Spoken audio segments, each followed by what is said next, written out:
It's time for HawgSports Live from HawgSports.com, a division of 24/7 Sports, presented by Crain Automotive. The Crain Team's got 'em. Visit them online at crainteam.com. And now with the latest breaking updates on HawgSports, here's Trey Biddy. What's up, everybody? Trey Biddy with HawgSports.com, HawgSports.com. Got the show working and everything. Got a new docking station. Should be running smooth today, hopefully. The baseball team getting knocked out of the regional against Kansas with a 13-10 loss on Sunday. We'll talk about that. We're going to have Kevin Bohannon join us, talk about what to expect moving forward because the transfer portal for baseball did open up today. There were approximately 20 visitors in town for football recruiting, official visit weekend. As we know, June is a big month for recruiting visitors, and the end of May, obviously. We'll talk a little football, of course. We'll talk some basketball, roster building process. We'll have Danny and Kevin Bohannon on with the show today, and we'll get to your questions as well. All that and more on today's episode of Hawg Sports Live.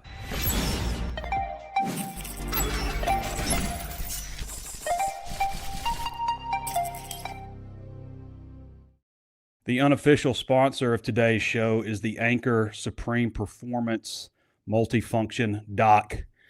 Hopefully this bad boy solves all of our problems. This piece of crap is done.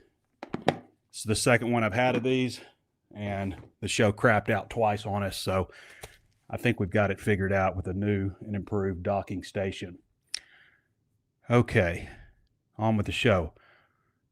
Hey, the Crain Automotive Team knows that stretching your dollar is important with prices at the pump, interest rates, and everything else. We focus on making your life more affordable by offering vehicles with the highest rated fuel economy and safety features, plus a large selection.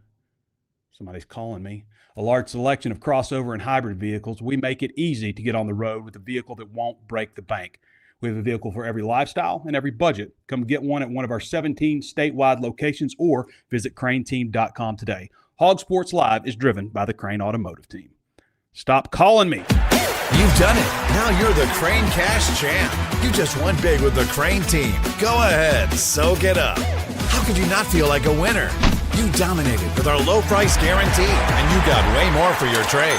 Plus, with statewide delivery on thousands of vehicles from 16 locations, and the fact that we'll beat any other dealer's price, we make our Kansans feel like champions every day. That's winning. That's the Crain Team. Visit crainteam.com.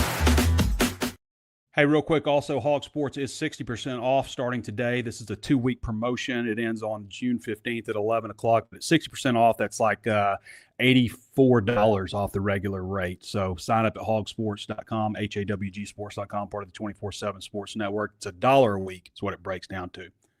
Okay. So let's start with golf. Why not? Razorbacks finished 19th at the NCAA Championship.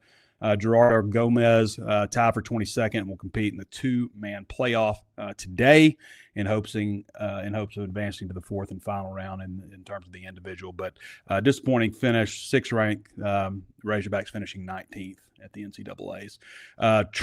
Men's track has 21 entries. As we know, over the weekend they had the West Regional in Fayetteville. The East Regional was in Lexington, but 21 entries for the NCAA Championship. That's a strong number. That's 18 different athletes. And a familiar name if you guys follow football recruiting because, I should mention the women also. The women had 9 entries in 6 different events. 9 entries for the women.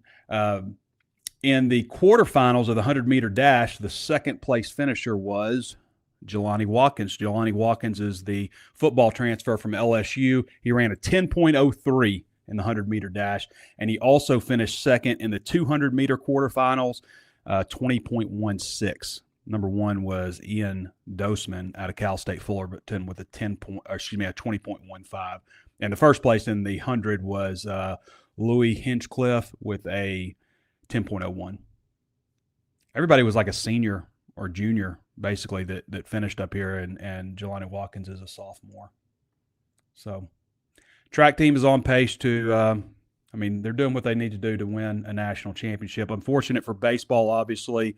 Beat Missouri State 9-5 in Game 1 on Friday and lost 5-3 to Kansas. That was a disappointing loss on Saturday. And then, a couple of solo shots in the ninth, or they lose versus Northeastern on Sunday, but they held on to win 10-9 and then jumped out to a 5-0 lead on Kansas, and then suddenly it's 6-5 Kansas, and Kansas just never looked back from there and won 13-10. I mean, this was the team that you almost expect to win a national, like be the team that wins the national championship, because in baseball, the best team never wins. It's like I was talking, that year Ole Miss won, they like finished middle of the pack in the SEC, and they get hot at the right time and go on and win the national championship. That's one of the things that's frustrating to me about baseball, is the best team very rarely wins at all. I don't like that. I feel like the best team should always win. Like in football, we always end football like, yep, that was the best team in the country. Like, no doubt about it, that was the best team in the country. In basketball, it's usually one of the top 4 teams, and no matter what, it's like the team that's like has really surged there towards the end. You might have a Cinderella here and there. Of course, we've gotten rid of all the Cinderellas, but usually in basketball, you feel like at least one of the top 4 teams win, whether they were a 1 seed or not, when it all comes down. And when, the game's over, you're like, that was probably the best team. In baseball, I just don't feel like that's the case. Usually it isn't. Tennessee, I think they were the top-ranked team when they won it. But aside from that, like the best team never wins. So you're kind of thinking maybe with this team, like, I know that's crazy to say. Trey, shut up. You don't know anything about baseball. But, I kind of was thinking, like, of course this would be the team that wins it all for Dave Van Horn. So now we turn our attention to roster building. The transfer portal opened today. It's a 30-day window. It closes on June 30th. That doesn't mean that you can't come out of the portal. It just means you have 30 days basically to get in the portal. It's too long of a portal. You don't need that long to decide, I guess. Maybe you do with the, I take that back, because where it's kind of like with football, how it used to be with football, like where you're right in the middle of the season. You got teams that are still in the playoffs and all that kind of stuff, and super regionals and whatnot. So maybe you do need enough time. But at the same time, you can just push that off. Like you could just say, this many days, you have 2 weeks from when your team stops playing baseball. Like you could do that. You don't need 30 days to decide if you're Arkansas or somebody else. But Kevin Bohannon's on top of all of that. Women's softball obviously was disappointing in the College World Series. They lost to Nebraska 5-3 in 10 innings, and then were just hammered by UCLA. I mean, that was the second inning. It was over. UCLA won 11-0 in 5 innings. Of course, they just play 7 in softball. Arkansas still on the search for a starting center. I saw Mika Murinen. He looked like he thickened up a little bit in the video that I saw recently of him. Maybe he could help. I don't know. He's a stretch 4 really, but like you've got Mika, you've got Paul Osamito. Maybe he makes a big jump from last year. He did not play, I don't think, at all last year. He was a big cheerleader on the bench. And Maper Maker, who's the I guess the 2020 class of 2025 recruit, who's still kind of viewed as a project. But that's your bigs right now. And, obviously Billy Richmond is back. Malik Thomas is gone. You've really got like 7 players on this team that, you would look at and say, these guys are going to really contribute for you. And there's not really a true big on this roster. So Micah Handlogton, I'm not even sure that's how you say it, 7'1", 260 out of Florida. We're still waiting on him to see if he gets a waiver. If he gets a waiver, things look good for Arkansas. But we've also felt that way about 4 or 5 bigs so far in the transfer portal that all went somewhere else. But he's a guy to keep an eye on. At this point, like, if you can get Malik Ewan back, do you not want Malik Ewan back? Like, can you do much worse than Malik? I wouldn't be opposed to bringing him back. He's in the transfer portal right now. He's also waiting on a waiver, so he has options. He could go to another school. He could possibly return to Arkansas. I don't know that that's going to happen, or he could, go pro in some capacity, depending on that waiver, obviously. There's a few other guys. There's a couple of reclassification possibilities. There's a guy from France. I'm not even going to try to pronounce his name, but he might be another possibility. But they need at least one big, at least one. It's going to be an interesting team next year. You don't have to have like a superstar in the middle, but you have to have at least a tree, a guy that is a problem defensively for people, because you've got a lot of offense. And I think that they're going to be a pretty good defensive team, but not if they don't have somebody that can, block shots and be a presence down low. So, yeah, that's my question with that. So, football. I want to talk a little bit about football. I've previewed, if you remember at HawgSports, and again it's 6% off, but I've taken a pretty in-depth look at the secondary as a whole so far, like where they were last year, why they didn't have success last season, the guys that they brought in this year, where they fit in, where the concerns are, where the areas that are solidified. We've broken that down, and including the nickel position with Kamori House. We've taken a deep dive there, and we've discussed it on the show. So I'm not going to talk too much about the secondary. We have discussed a lot about the defensive line, and they just added a couple more junior college players on the D line. I think it's a pretty good looking group, especially compared to recent history with Arkansas on the defensive line in terms of quality players and quantity. Qualitative and quantitative. I think it looks like a defensive line that has potential, and I'd also include the jack position in that group as well. If you ask Ron Roberts this defense, he will say this is a 3-4 defense. It's really a hybrid odd front. If you count the jack, which is that hybrid defensive end / linebacker. And the star, which is the nickel, the hash, the / safety linebacker, then I guess you could call it a 3-4, and that's what they'll be in 20-25% of the time. If you ask Ron Roberts, that's the look of the defense. There will be times where they tell that jack, hey, put your hand in the dirt, and you're a 4-man front now. You look more like maybe a 4-3 type. There'll be times where maybe you look more like a 3-2-6. They could do all. They're going to be very multiple on defense, but the jack and the star are incredibly difficult positions to play. I feel like people talk about defensive tackles, defensive ends, linebackers, safeties, cornerbacks, and kind of like who can play the star, who can play the jack. When those are maybe the most two important positions out there, you got to have depth on the defensive line, obviously, but jack is so difficult because you got to be able to get after the passer. You got to be able to cover. I mean, you got to be able to take on and the star too. In the same, like a star, both those guys can be conflict defenders, which means they got to be smart. They got to be able to process things very quickly. So you have to be smart. You have to be an athlete. At the star, and I'm talking like in the RPO game, but at the star, you got to be able to cover slot receivers who are generally very quick, and you got to be stout enough to tackle running backs like Braylon Russell. You got to be able to take on tight ends and wide receivers in the blocking game or a running back. You got to be able to take on those guys and also be able to cover slot receivers. Like that's a very difficult position to play, and so is the jack. And we saw some of the jack type stuff they did the last couple of years at Arkansas. Did it a lot last year, and moved Xavier Sori basically to that type of position, and that's where Bradley Shaw came in and started 7 games for him. Kind of the midseason restructuring of the football of the scheme. They went more towards that, and we didn't see Phillip Lee as much because they had Xavier Sori in that role, and we saw Bradley Shaw move into the starting lineup at linebacker, started 7 games, 50 tackles. But that's kind of what I want to talk about right now, just the linebacker position. Let me see here.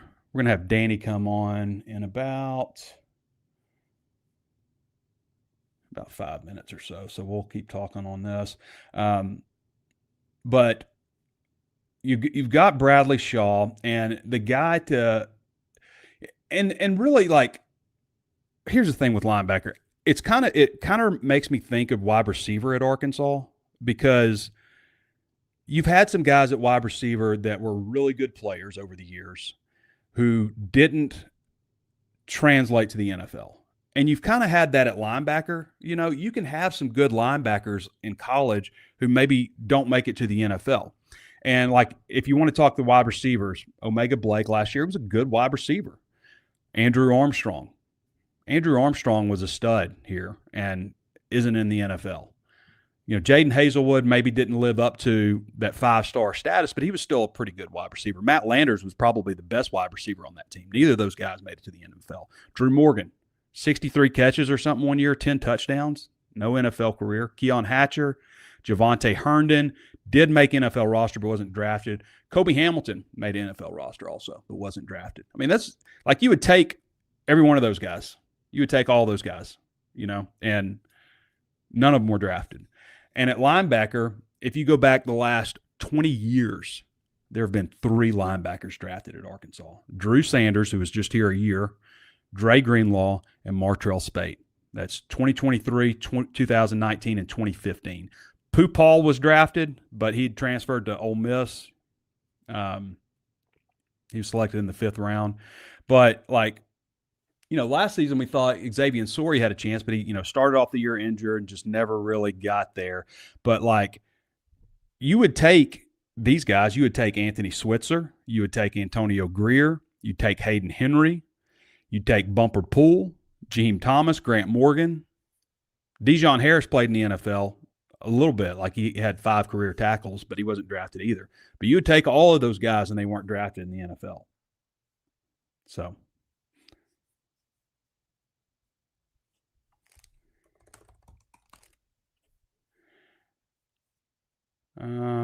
so projected starters, we talked Bradley Shaw.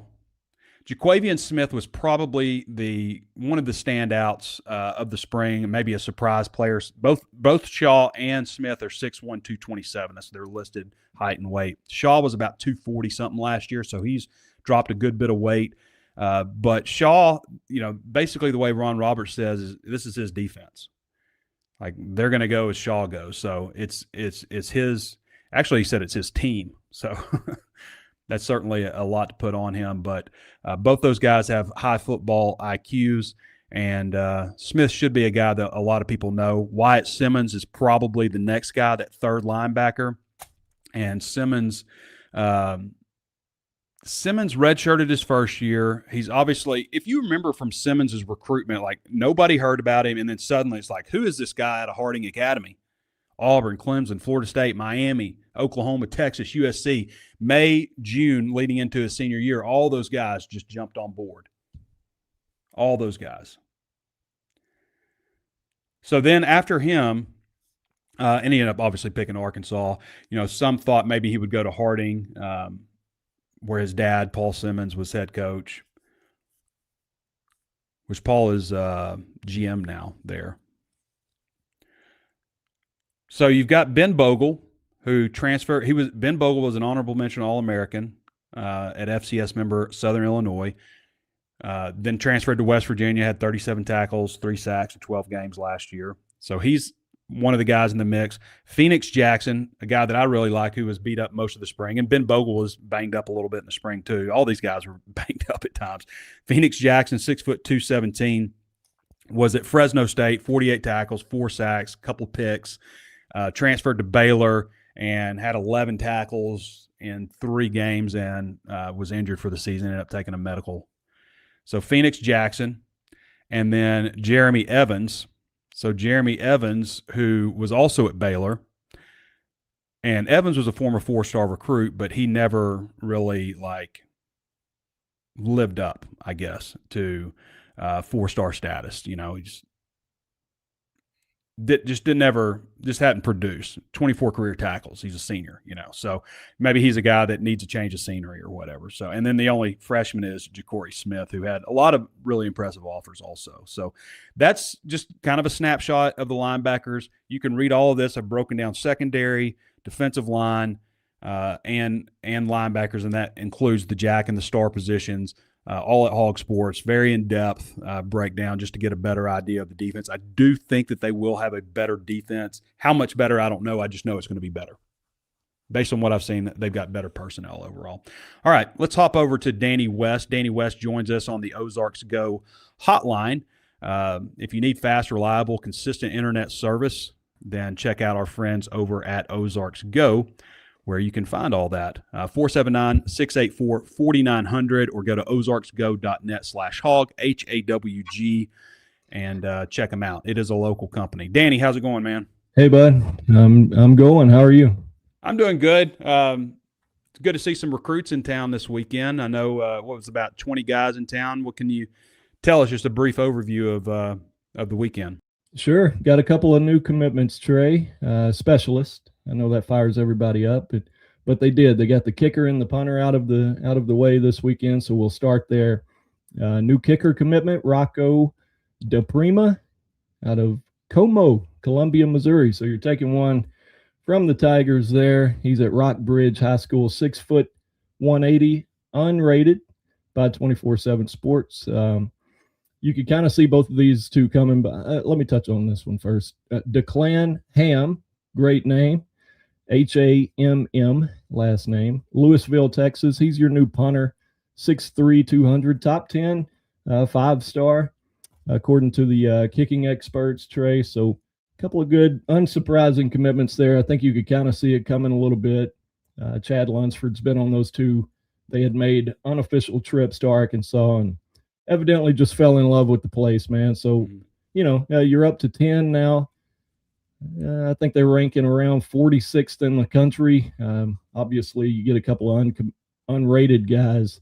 That's going to hurt you a little bit in terms of ranking. So they have gone backwards a little bit. I would say it's a pretty good group this past weekend. We can kind of go over some of these other guys that were maybe a little more notable. We'll start with Lawrence Britt out of Memphis, Tennessee, a 4-star wide receiver, about 6'1", 180. Again, 4-star. I think he's number 10 in their state of Tennessee over there. Looks like Arkansas and Missouri down for that one too, man. And as of right now, Trey, I would probably lean a little bit towards the Razorbacks coming out of this visit. Of course, he's going to Como next weekend, so, that can all change. We've seen that happen time and time again. But so far, so good with Lawrence Britt. This is a kid that they've been on since, their Memphis days, a local kid that they're quite familiar with him. I'll put it that way. But Dolph McDonald, big time. I say big time. We've got him as an 89 3-star out of Morton, Mississippi, a corner, 6'1", about 165. Again, we've got him highly rated 3, but he's got a 4-star type offer list.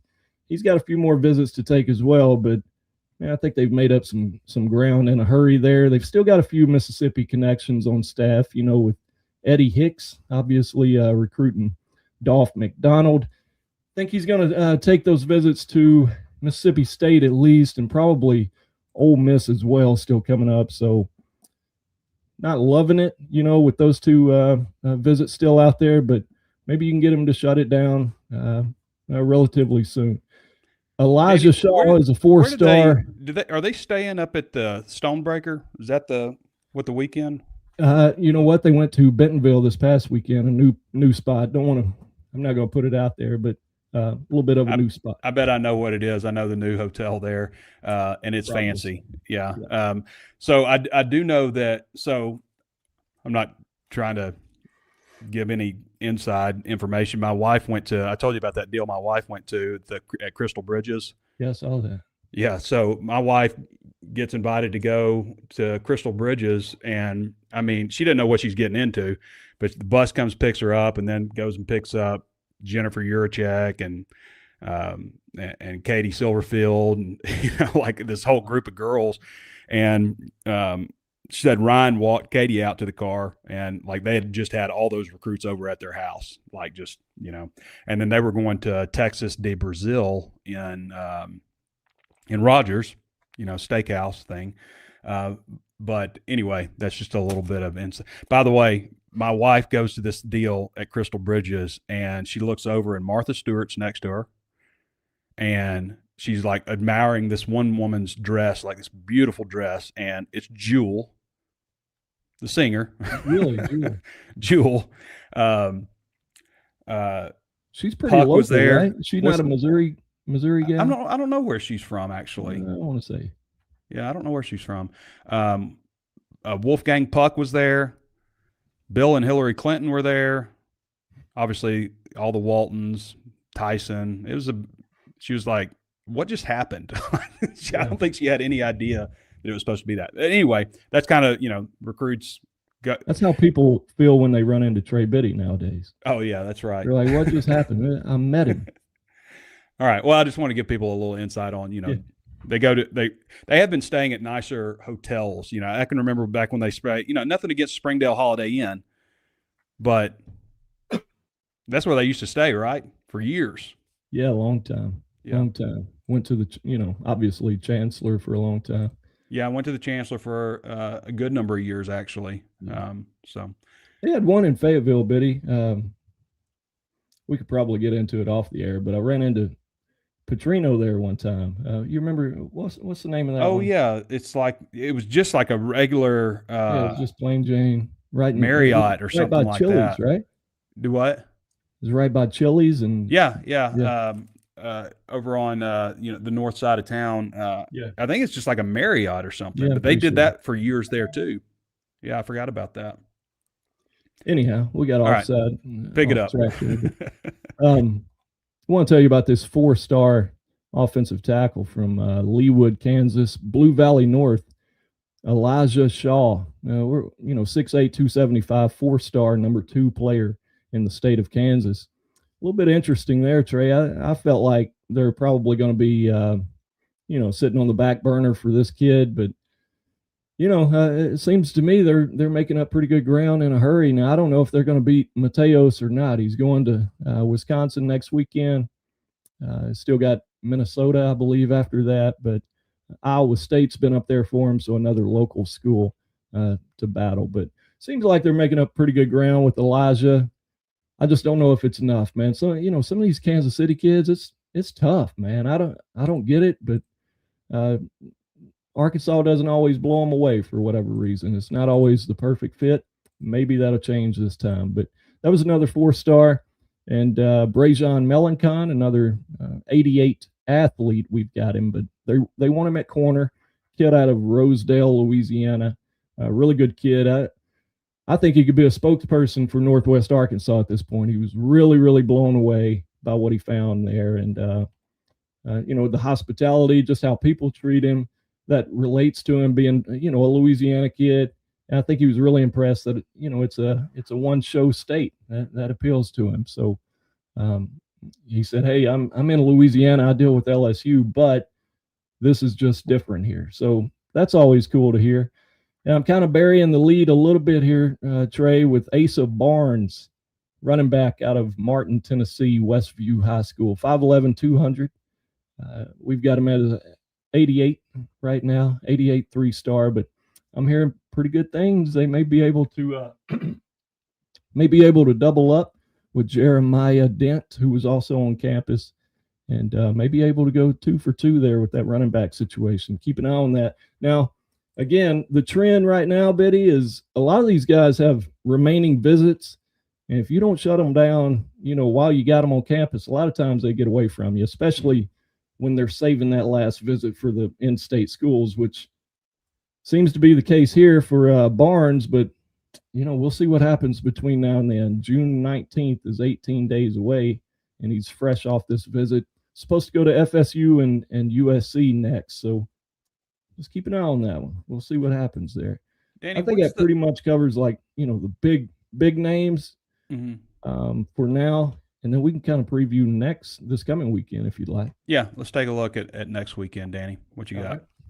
Well, it kind of starts Thursday, June 4th instead of Friday, a little bit of a split week. Now, we're starting to get into camps. Camp schedule can change things a little bit. You got to be a little bit mindful of just how many you got on hand in June. It can get away from you a little bit. But June 4th, we'll start with Thursday. Hunter Haug, I call him Haug. I'm sure it's Haig or something else, but I'm going with Haug. Hunter Haug, athlete. We've got him out of Spring Branch, Texas, calling him a safety, 88 3-star. Again, another trend, a lot of 87s to 89 3-stars. Maybe not seeing so many 4-stars as we talked about last week, but at least they're getting the developmental types with a little bit of a ceiling with them. So look for him on Thursday. Eli Thornton's supposed to be up on Thursday, already committed out of Jonesboro, Valley View. I know I'm looking away from you here. I'm just going down the list. I've had baseball on my mind the last few days, and I'm just getting caught up today, trying to catch up with a bunch of kids. But let's backtrack just a second, Trey. I skipped over the quarterback situation, talking about burying the lead. But they did. They had Kason Myers from Auburn, Alabama, so another SEC hometown kid on campus this weekend. And I'm going to bring him up here, but Kason Myers is an interesting case as it stands right now, because he was initially set to visit Arkansas on June 19th, which would be, the final weekend of the month before everything goes dead for 2 months. And they pushed him up, or maybe he pushed it up, but brought him in on the first weekend instead of the last. And it's notable because now this week you get the 4-star kid, Colton Nussmeier, making his way to campus on Friday for there's a few 4-stars headed this way. Jabari Watkins, a 4-star receiver, also coming in this weekend. But Danny, I don't want him to recruit any quarterbacks. I'll pass it on. I understand what you're getting. Well, everybody is going out and getting guys out of the transfer portal who are proven somewhere else. Like, yep. The idea of starting a guy at quarterback who you have nothing on, because it's impossible to evaluate that position is one of the reasons I'm so worried about this team coming up, because they have 2 very unproven quarterbacks. And the teams that aren't messing around go out and just get somebody else's quarterback, Facts, brother. I'm with you. I get it. I guess there's a scenario where there's an injury and a guy gets forced into a situation and you realize you have a quarterback and maybe you need to recruit for that. But I don't know. I look at the landscape of college football and teams that are like rolling, unless you're going out and getting a 5-star guy like a Ty Simpson or Julian Sayin or something, then most of the teams out there are just going out and, that are good are going out and getting somebody else's quarterback. Yeah, I'm with you on that. I totally get that. But, hey, it is what it is. Kason was in this past weekend. I say all that to say this. I felt like he was blown away, almost to the point of maybe I think he wants to be a part of it, but I don't want to speak for the kid. I'm putting words in his mouth there. But it's interesting because this weekend you got Nussmeier coming in, obviously, a big-time kid, followed next week by his trip to Georgia. Now, Georgia, obviously, is apples and oranges compared to Arkansas at the moment. In terms of football success, you would assume it'd be easy to assume Georgia would just run away if that's a straight up, head up competition between the 2 schools. On the other hand, Georgia's already got a 2028 commitment at quarterback. They've already got talent on hand. And like you talked about, they can just go out and name one, get in the portal. Come on, be our guy. So that probably works against them too. The kid they've got committed for 2028 is big time. It's supposed to be one of the best in the country. Sorry for missing his name here. Don't have Georgia's commitment list pulled up, but that's something else he's got to consider. And of course, he's coming into Arkansas this weekend. Arkansas gets first look. You've also now got Kason Myers kind of in your back pocket, so to speak. Again, I don't want to speak for him, but it feels like that to me, right? And also coming in this weekend, another quarterback, Mr. Brody Campbell, out of Noonan, Georgia. You familiar with Noonan, Biddy? Yeah, I remember. What's that defensive tackle's name? Ernest Mitchell Jr. One of the strongest players ever. One of the fact that I can remember that guy's hometown, he was Petrino era, wasn't he? Well, he was end of Nut area. 1 year at Petrino. I it was Petrino. I think Petrino kicked him off the team or something. But yeah, Noonan, Georgia. You're right. Anyway, Brody's coming in this weekend. Again, 88 3-star, 6'2", 185. He's got some good offers. We've actually got a pretty detailed story on him right now on the site. Shout out to Benjamin Wolk.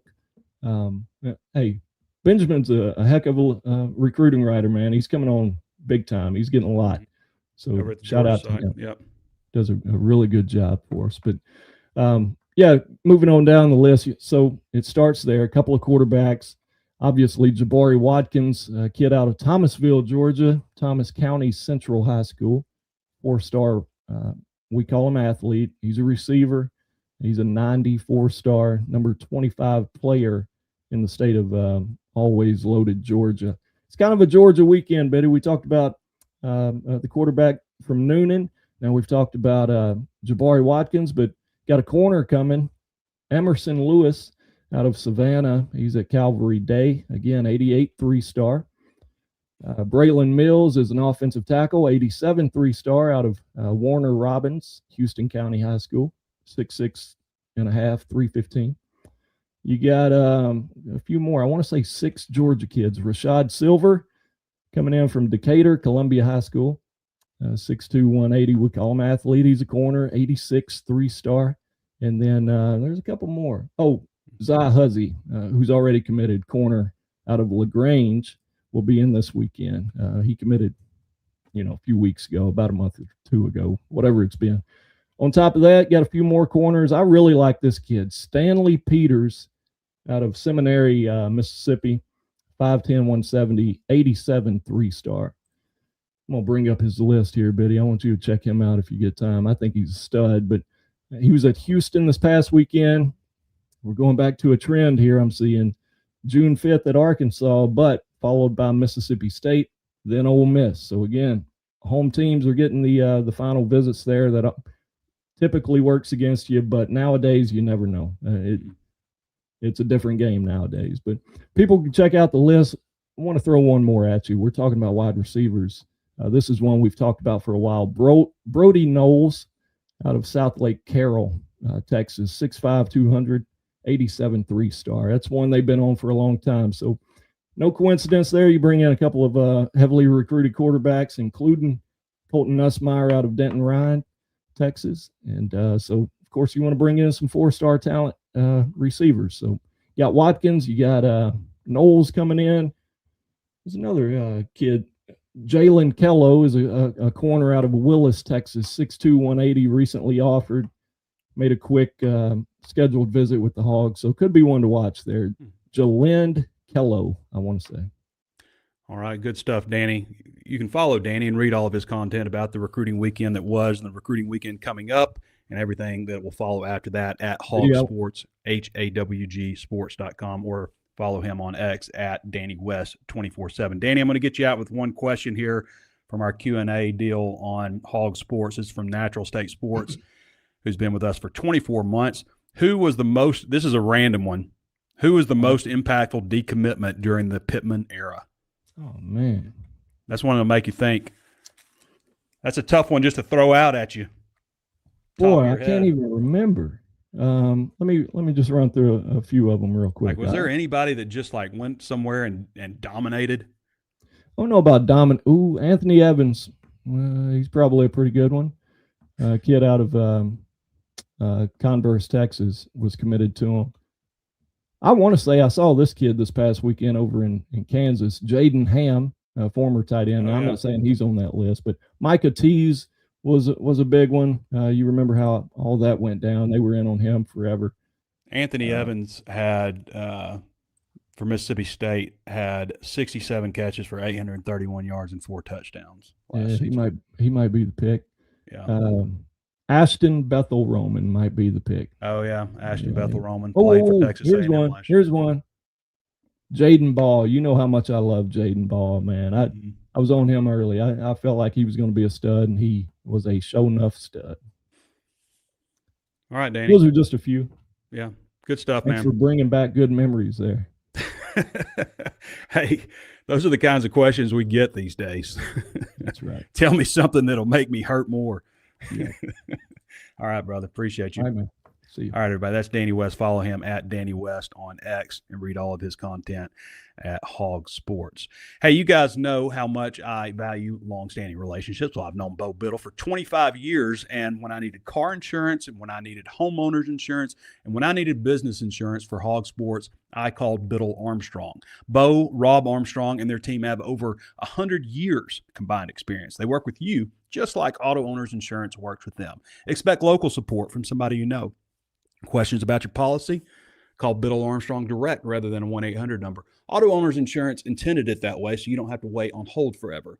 Don't settle for a generic policy. Wherever you are in Northwest Arkansas, give Bittle Armstrong a call at 479-443-0808 or visit ba-ins.com.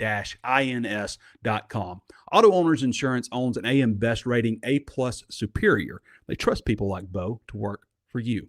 Coverage you need, people you trust. Bittle Armstrong Insurance.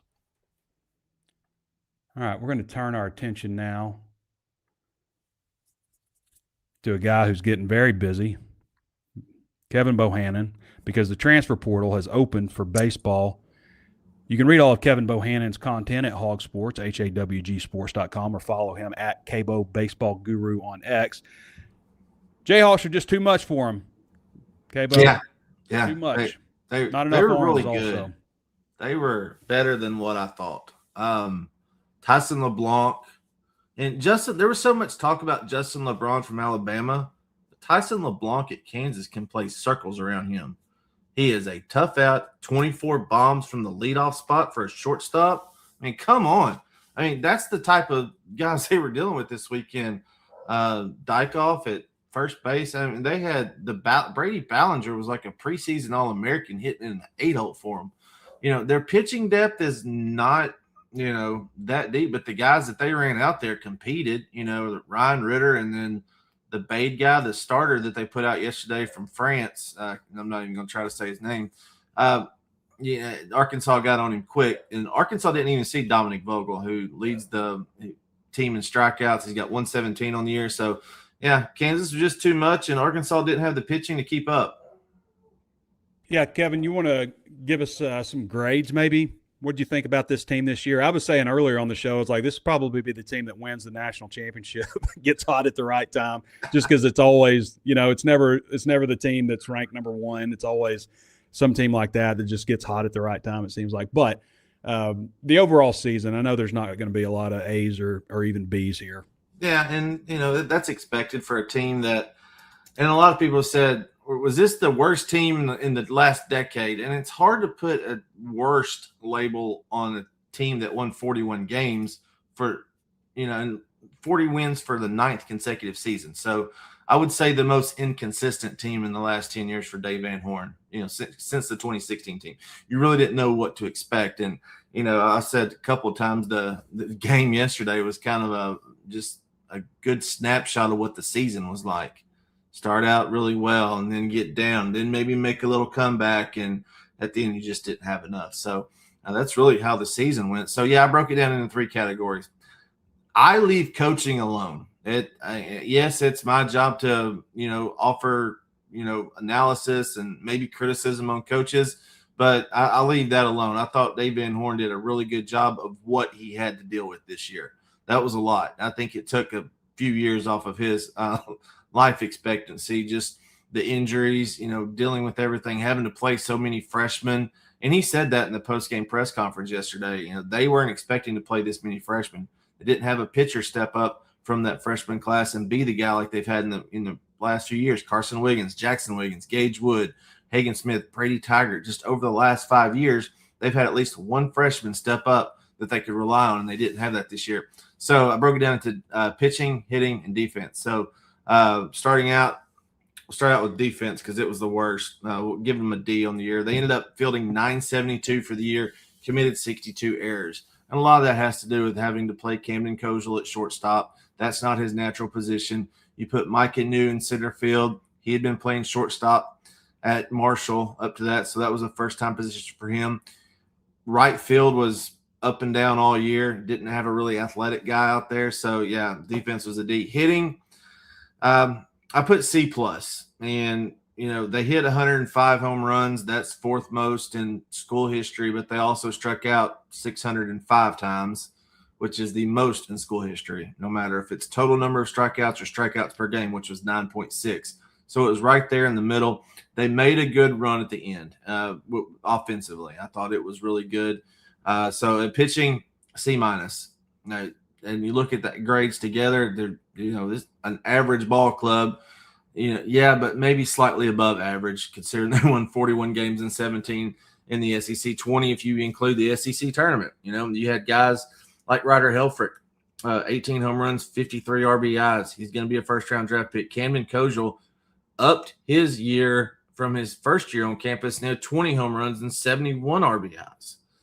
TJ Pompey was feast or famine, 15 home runs, 88 strikeouts, which is the most by a Razorback player in a single season in the history of the program. So just a mixed bag of things. Hunter Dietz, Ethan McIlvain pitched their tail off.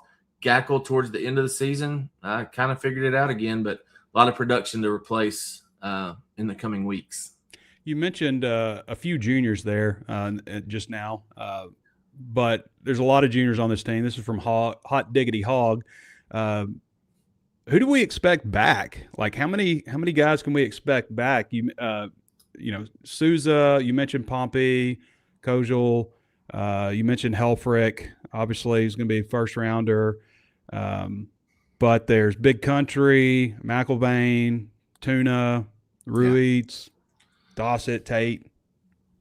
Yeah, so I put out the roster tracker today, and I named it, the headline of the article is Razorbacks face tall task in replacing production for 2027. That headline will change to offseason roster tracker as we go and we add and subtract kids, okay? So the way it breaks down right now, Trey, is I broke it down into a few categories. Starting pro career / life after baseball, eligible to return, and then newcomers. All right. I don't do, okay, they're on the roster now.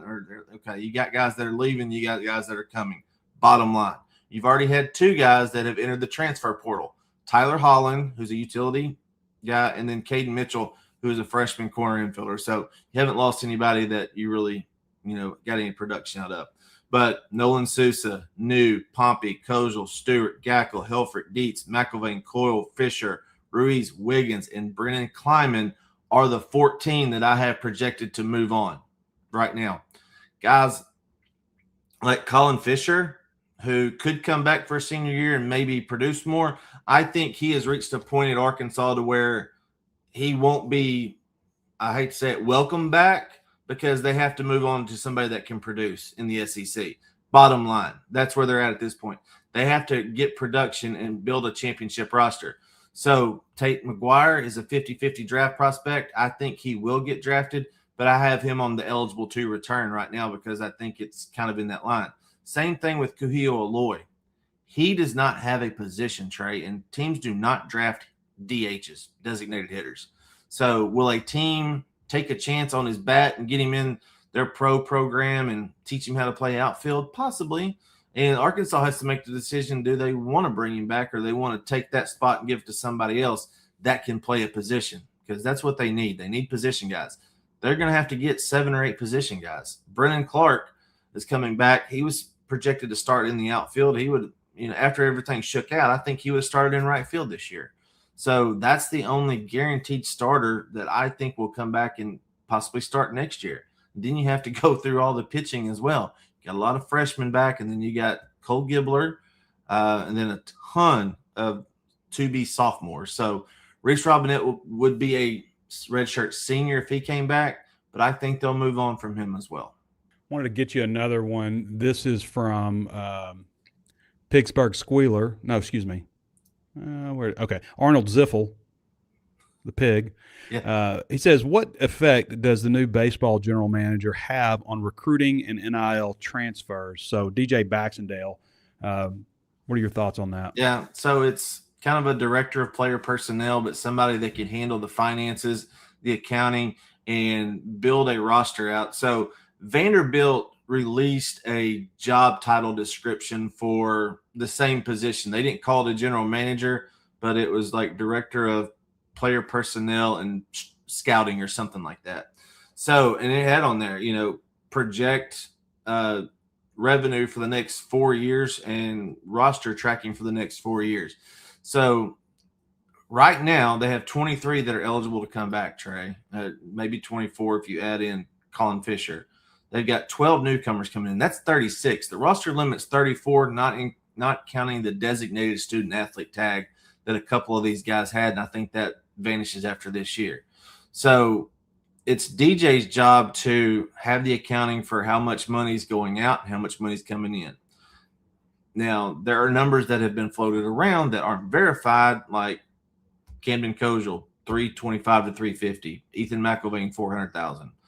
They were making just about the most on the team. Maybe Carson Wiggins at 500,000. I don't have that verified, but that's numbers that have been flown around. I feel confident in Kojal and McElvain made close to 750,000 combined. You do not have $1 million baseball player in college baseball right now, according to the report that came out last year. Would there be this year? Possibly. But it's DJ's job to be on the ground floor of getting these portal guys, get them contacted, get them to visit, get notes from the coaching staff. And that way Dave Van Horn can just focus on talking to players, raising money, and putting together a roster that he feels he can win a national championship with. All right, Kevin. Last thing, just a few names to watch in the transfer portal as possibilities for Arkansas. Yeah, there's already been some really big names come out from schools that did not make the postseason. And Trey Halsey's a first baseman from Louisiana Tech that I've got my eye on. He struck out below 16% this year. That's what you really want. I think he struck out 39 times as a power hitting first baseman for Louisiana Tech. Then you got catcher John Embry. He was an all-conference A-Sun catcher at Florida Gulf Coast, so you have a connection there with Charles Davalon. Very good hitter, very good behind the plate, big, stout kid. They're going to have a stopgap. I think Max Holland can be the future of this team, the young catcher from Conway. He will just be a freshman. Can't expect him to start right away, so they need to get a developed, experienced catcher that can produce to replace Ryder Helfrich. And then the last one, the one I really, really like, is shortstop Titan Kamaka from Mercer. I think he's a guy that can really be a true shortstop for Dave Van Horn. He was all conference at Mercer. The coaches have started following him on social media. We've got the transfer portal thread up on HawgSports.com. We've got the roster tracker, everything you could want knowing about this team, what's coming down the pipe, who to look out for. Make sure you sign up today. I know we have some promos going on. Yeah, 60% off right now at HawgSports, and all of your roster building information for baseball. We've got you covered at HawgSports with Kevin Bohannon. All right, K-Bo, appreciate you, bud. Thanks, Trey. See you. All right, everybody. Follow Kevin at K-Bo Baseball Guru on X and read all of his content at HawgSports, HawgSports.com. Blakeman's Fine Jewelry is proud to be the official jeweler of the Arkansas Razorbacks. Ben Blakeman and his team have had an exciting year in their new flagship space at 3202 Pinnacle Hills Parkway in Rogers and are continuing their signature hospitality and service in 2026. Visit them. They'll offer to clean your jewelry, offer you a coffee beverage from Cafe B, or a glass of their own Blakeman's Prosecco, which, by the way, is offered at various stores in Northwest Arkansas. If you can't make it, did you know you could also shop them online at BlakemansFineJewelry.com? Built on tradition since 1987, Blakeman's has been Northwest Arkansas's trusted destination for exceptional jewelry and personalized service. Again, visit them at their new flagship space at 3202 Pinnacle Hills Parkway in Rogers. Not a better jewelry store in the region across states than that one. Okay. Questions. See what we got. Let's check out a couple comments here, see if we got anything interesting here. Time to transition to football. The other day I was talking about football and somebody's like, it's baseball season. Like, it's always football. Football season never stops. Unfortunately for the baseball team, but in DVH, we believe. I heard a lot of interesting comments on Dave Van Horn. Like, we post all the, press conference videos on this YouTube page, and somebody was like, hopefully you can learn something from this and do better job at your recruiting, like exclamation points, your recruit, like you did this, like, guys, DVH here, like, coaching matters. Like, you think you're entitled to something. Just because baseball has been very good and maybe hasn't reached that pinnacle of winning a national championship, but like, look at Tennessee, like the difference that a coach made for them versus not having that coach. It happens with everything. Look at Indiana basketball, like the years they had Bobby Knight, and then Indiana hasn't been what they used to be. North Carolina hasn't been what they used to be in basketball. It goes on and on. Coaching matters. Coaching makes a program, okay?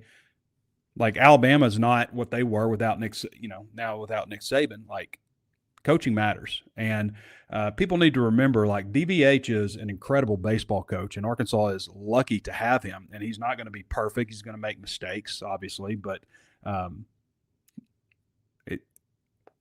lot of times you just don't know what you got until it's gone. So I agree with you 100% there. Who would want to go to Mississippi State? Not me. I've been to Starkville. Unimpressed. Track meet and Walmart Associates Week tied up hotels in Fayetteville last weekend. Yeah, I guess that's possible. I would guess, I think I know the hotel, but if Danny didn't want to say it, I'm not going to say it, but I think I know the hotel. Don't make the Clintons mad. You might disappear. That was my wife was like, what is going on here? Just like celebrities everywhere and stuff. Fielding issues were really surprising to me. That, and we couldn't catch a break on any challenges. Having that ULR pitcher who decided to sign with the Astros would have been nice, not to mention whatever is going on with Wiggins. Are you a fan of how Silverfield schedules his practices, whether order or pacing? I am good with Silverfield's practices. They felt organized, clean, structured. They played music, but they also didn't play music at times, when it's very heavy teaching periods. Yeah, I like the way practices were structured. I did not ever feel like this is chaotic or this doesn't make any sense to do that. They put a huge emphasis on turnovers, and I think that's very important. They spent a lot of work on special teams, which is important when you talk about certain aspects of special teams. Like, I'm not a big fan of working on kickoff and kickoff return. I don't remember seeing that a whole lot. But I am a big fan of working at punt team. Punt return team, yes, of course, that matters too, but especially punt team. That one is the one that can get you in a lot of trouble. You see blocked punts, you just see mistakes all the time. That's where you can have a game get turned around if you're a bad punt team. So got to make sure that you're polished up in that area. And I've mentioned before, you look at the past with Silverfield at Memphis, they were really strong in the turnover department, in the penalty department, and in special teams. They had some explosive plays on special teams, but they also, didn't have like block kicks and things like that. You just can't have those kind of things if you're Arkansas. If they're going to have a successful season, they're not going to have those issues. And by success, I mean getting to a bowl game. And that's not something that I even am putting on them right now. Like, I'm not projecting them to go to a bowl game. What I want to see is a lot of progress in the right direction. Now, they have a quarterback. Like, if one of these guys shows up and like, wow, okay, this guy can play now. Like, we don't know that yet, but if there's a guy like that, then they can go to a bowl game. I really believe that they could. Have I done my summer school episode? I have not done my summer school episode with Bud Elliott yet.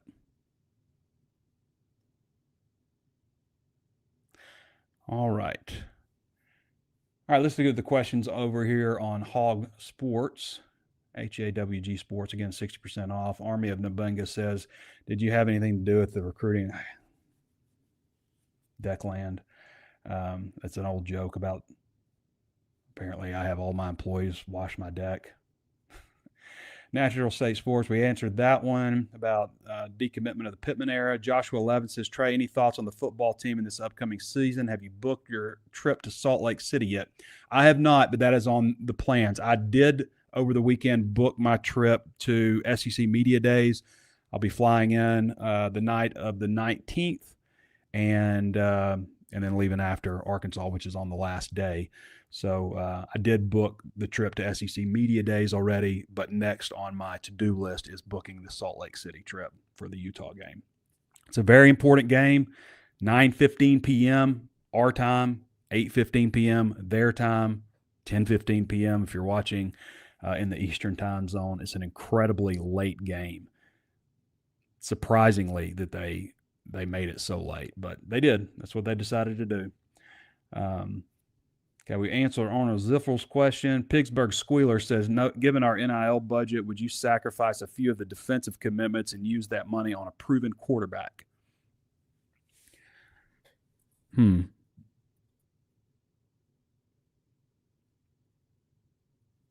don't know.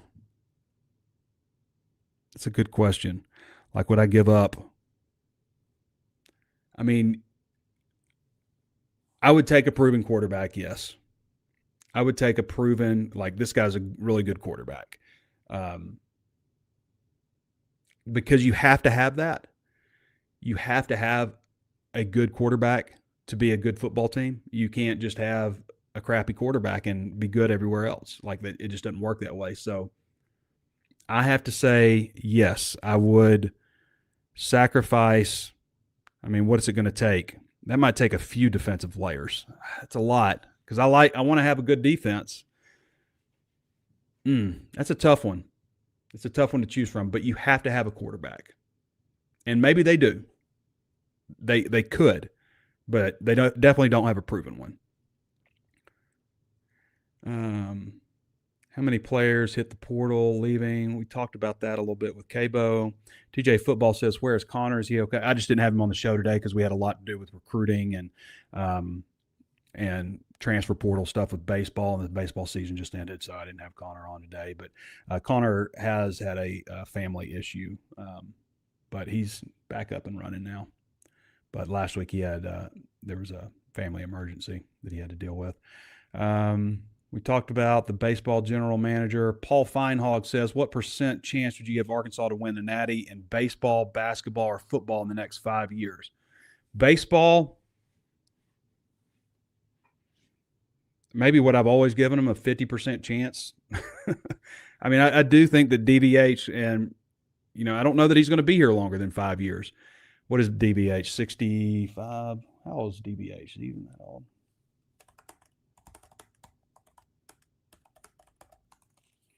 DBH is 65. So I don't know if he'll be here 5 more years. I know he has a plan to retire in Fayetteville, but obviously he lived here for 25 years and then some time before that. But 50% basketball, 20% football. Yeah. Football in the next 5 years, winning a national championship, 0.1%, 1 in 1,000, 1 in a million. I don't know. It's hard to imagine any success for football right now, but basketball, there's a chance that they could win a national championship with Calipari. Absolutely a chance. Baseball, definitely a chance. They should have had one already by now. And Chad Razorback says, in the next 5 years, do you feel like Ryan Silverfield is more likely to have at least one 10-2 season or at least one 2-10 season? Man, you guys are asking me some questions. I don't know. What would the odds on Bet Saracen be? Bet Saracen is Arkansas's #1 sports betting app. Don't be copping out on this question. #1 sports betting app. And if you use the promo code Biddy250, capital B, lowercase IDDY 250, and you put $25 down when you sign up on your first bet, you get $250 back in bonuses to bet on Bet Saracen. So pretty sweet deal from our friends over at Bet Saracen, Arkansas's #1 sports betting app. The local guys. Arkansas's Fab Five for Bet Saracen. Yo, Sid, what spread you checking out, man? I'm checking out the Hogs on Bet Saracen. Rainwater's exclusive specials and tons of Bet Saracen options make it Arkansas's favorite sports betting app. And they take more action on the Hogs than any other sports book in the world. Guys, I am confident it's because we do their TV ads. I agree with that. Amen. Bet Saracen.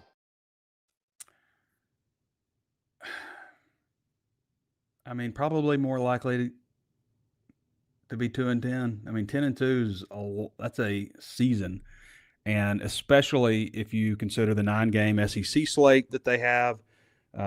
some of the games that are coming up over the next 5 years. I mean, you still go to Notre Dame. You have Oklahoma State coming here next year. But, yeah, probably more likely to go 2-10 just because we've seen that. I mean, the last time we saw 10 wins for a football team, it was 2011. Crazy. Trey, is there an athlete or famous person you've met who left you starstruck? I have not met a lot of famous people, first of all. One time I was sitting at, what's that Brazilian restaurant in Little Rock? I don't even know if it's still there. I think it maybe starts with a B. But I was sitting there, and in walks Donna from That 70s Show. And I just remember looking up and seeing her. She was going to the bathroom, and I was like, That 70s Show. I met Mary Steenburgen and Ted Danson at an event one time, and Joey Lauren Adams.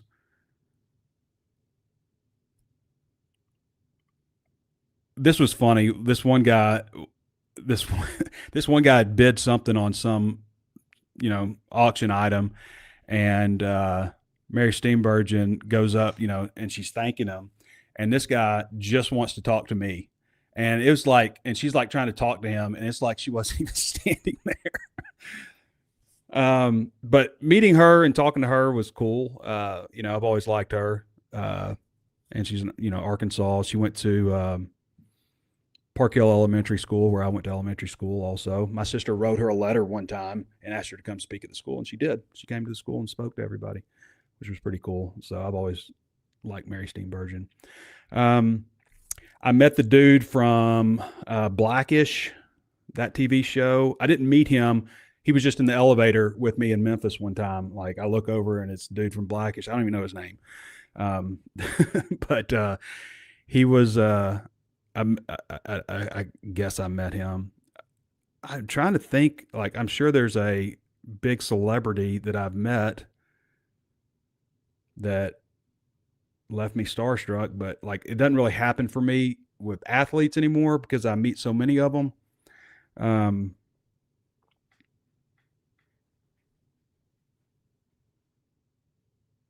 Musicians. Yeah, I've never really, I guess I don't have a long list of celebrities that I've met, but I know that my wife was pretty stunned to see Martha Stewart and Jewel especially. All right. I guess that's the show. We've gone kind of long today, but we had a lot to discuss. Nice to have a lot to discuss. I felt like the last couple of shows just kind of been like, we had the dongle issue, this piece of crap. Where is it? Did I throw it? This is a OW something. I can't really read it, but it stinks. And we're on to this guy. So hopefully the quality was good today. We've got one plug-in here.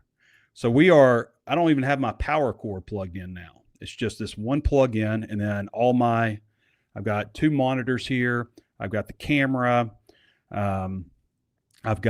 Which is plugged in, and I've got this all plugged in, and the Ethernet all plugged in there to that device. So hopefully we won't have any more issues with that. It was not the internet. Ozarks Go has been 100% uptime. It has not stopped working for me. So all the comments about the internet, it's not the internet, it was that piece of crap. All right. Hey, Back Nine Golf, real quick before we get out of here. Be sure to check them out in Fayetteville. They offer demos. Go to theback9golf.com. 4 hitting bays, a VIP section with a bar, TVs everywhere, seating, pool table in there, massage chairs, BYOB, pretty good setup. And they've got the full swing simulators. Those are probably each bay's got about $60,000 in it. And they do a free demo. Monthly packages. Go check them out, theback9golf.com in Fayetteville. All right, everybody. Appreciate the gang for joining us. Danny West, all of your questions. Kevin Bohannon. And we'll be back with you guys on Thursday. It's been Trey Biddy with HawgSports.com. Catch you next time.